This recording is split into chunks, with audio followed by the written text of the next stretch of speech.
I feel like when you take that pressure off the reward and that breakthrough of like, ooh, I'm ready. Like when you take the pressure off of trying to find that defining moment and scale it back to looking at it as, okay, this happened. I learned from it. These are the things that I learned from. These are the new tools I got. And I'm just going to practice them. It makes life a little bit easier. And welcome back to another episode of The Breakthrough Room.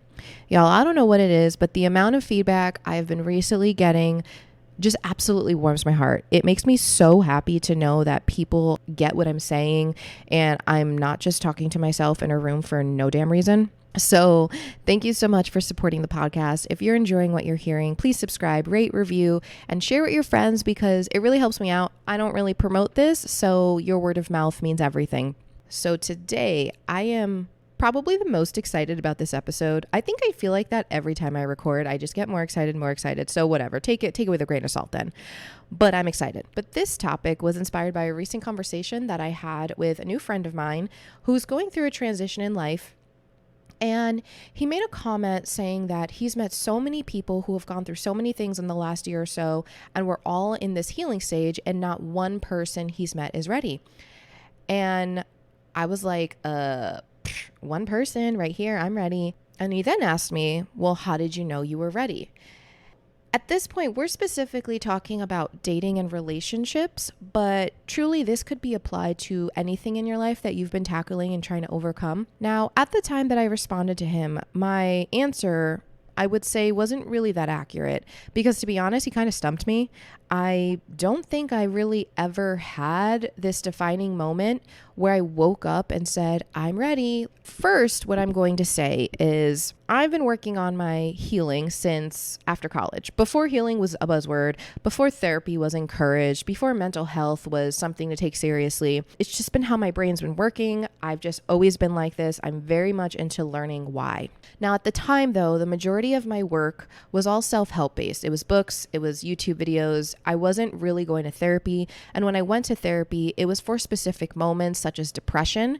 And truthfully, I did have a stigma towards therapy. I wasn't really proud to say, and it wasn't really talked about. And like a lot of people, when you go to therapy for specific events, we use therapy for that event. And then when we feel better, it's like, oh, we're done. We're great. Everything's nice. No shade to that. If that's what you need at that time, that's what you need at that time. But for me, looking back, I just didn't know any better. I'm just going to quickly insert this. I completely support self-help things, but when you're only working within yourself and you can't see outside yourself, that's when therapy is helpful because they can explain trauma responses, coping strategies, things that are happening outside of you. And that's where you can kind of put some of the pieces together that you just need that little help. So anyway, I'm just going off on that because I want to make sure that that's clear. I support self-help, but I encourage therapy as well. If nothing else, do it for a year.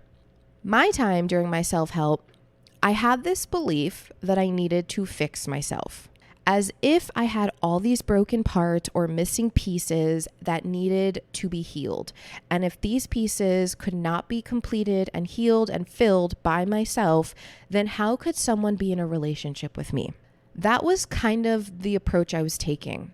It was like, I'm incomplete, and until I'm complete, no one's gonna like me, let alone love me. Kristine 10 years ago wouldn't have said that.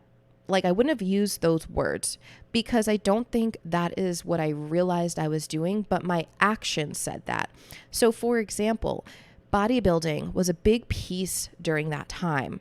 But bodybuilding, I loved it. I still love it. And I hope one day I can get on the stage again, but it will be a different mentality and mindset that I'll have. But at that time, bodybuilding was really a reflection of my inner work. Think about it. I'm going to the gym. I'm on this diet. I'm doing all these daily exercises to get myself to a plate of certain conditioning, to build certain muscles, to perfect poses. Everything was about fixing, improving. And at the end, the goal was to get first place. I would be rewarded with first place if I was good enough.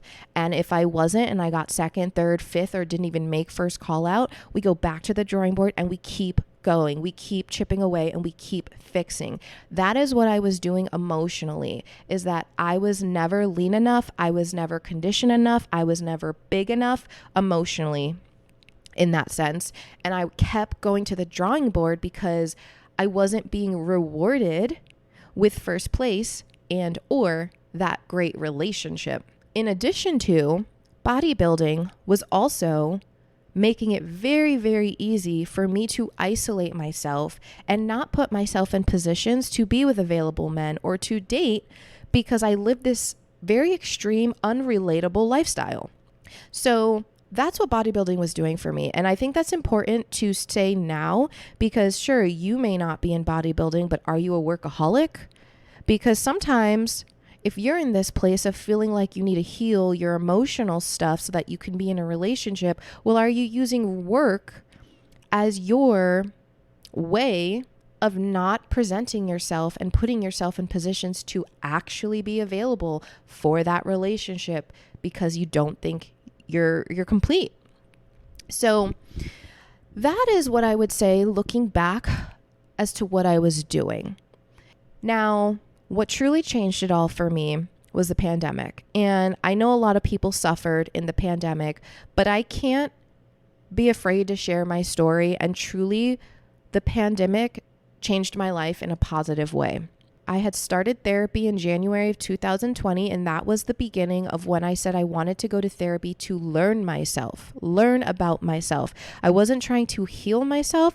I was trying to learn who I was.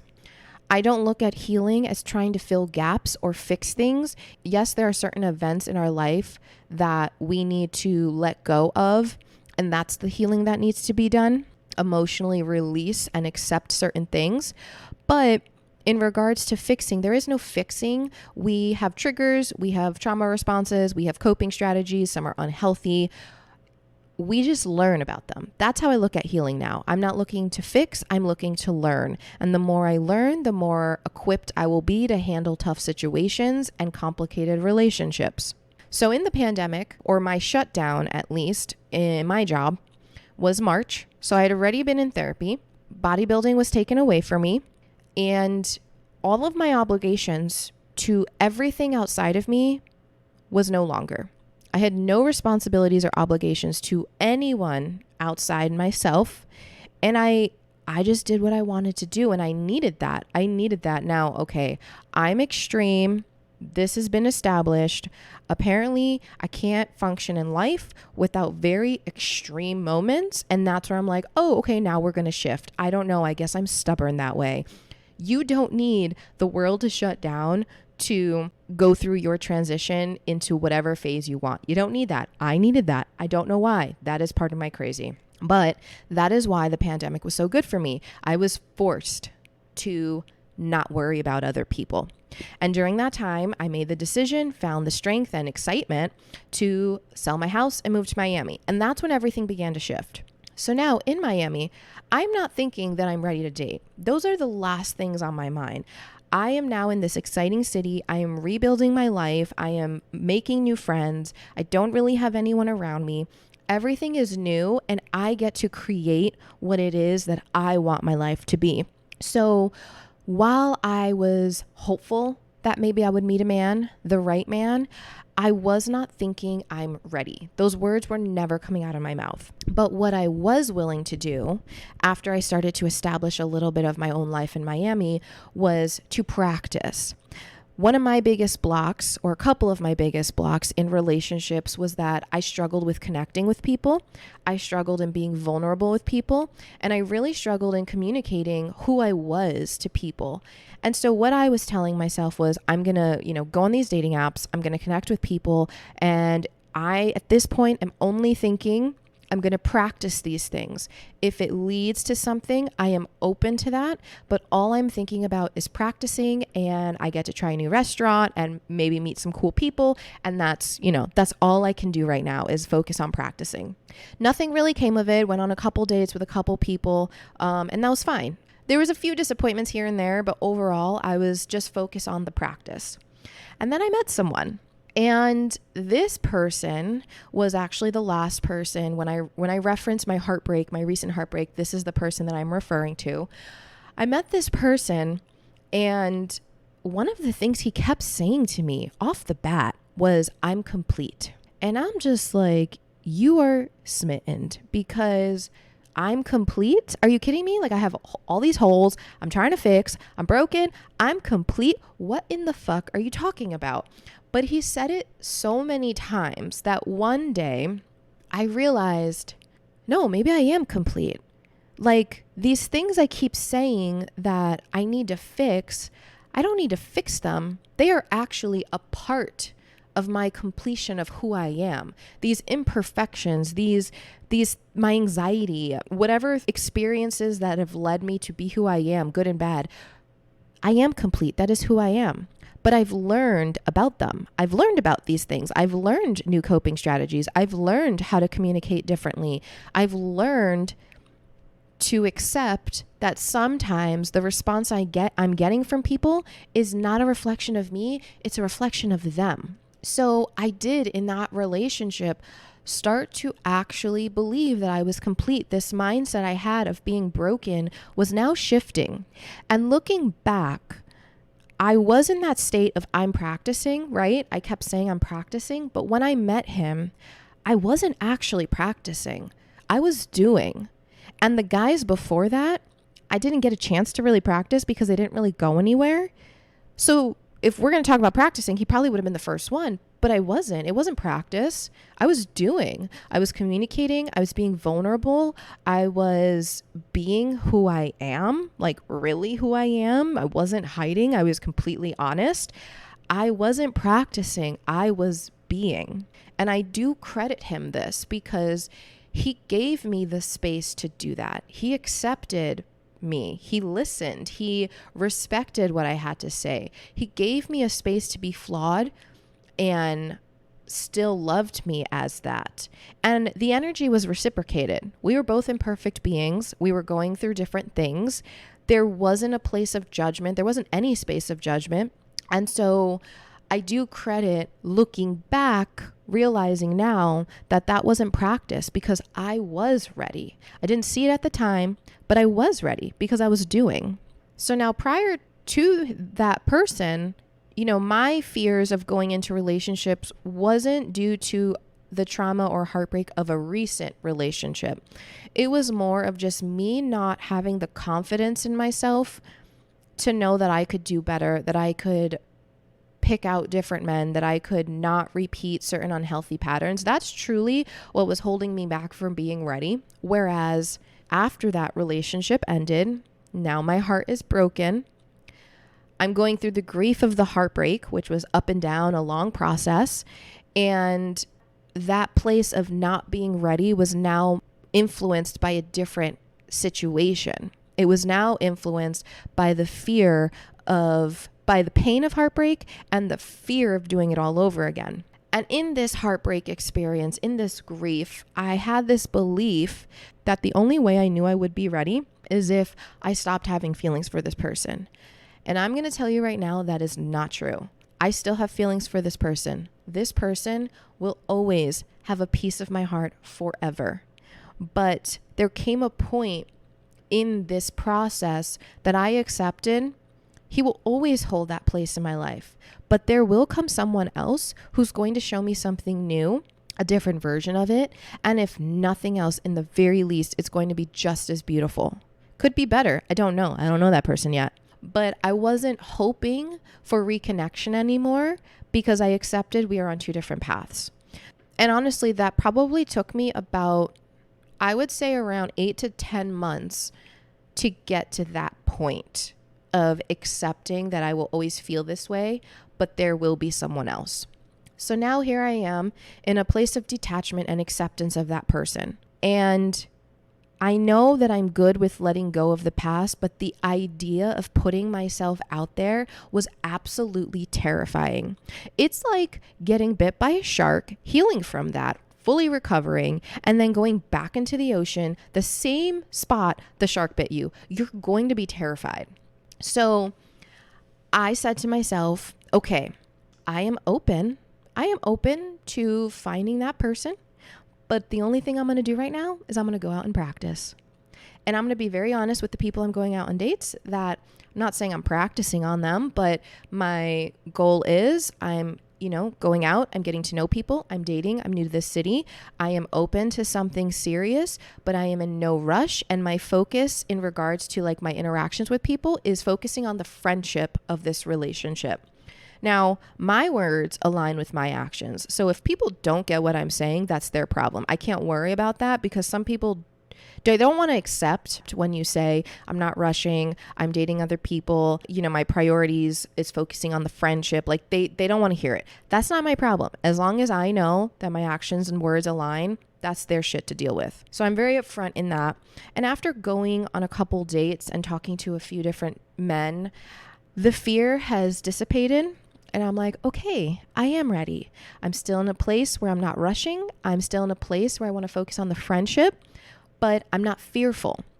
And if it happens, I'm ready. So if you're trying to figure out, or you're hoping for that breakthrough moment where you're sitting in your cave and all of a sudden it comes to you where you're just like, oh, I'm ready to find my man's, like from my experience, it does not happen like that. What's going to happen if you're at least like me, and I can't say that this is exclusive to everyone, when that moment hits you, you're already going to be in it because now you can step outside yourself and you'll see the progress you've made. You'll see how far you've come.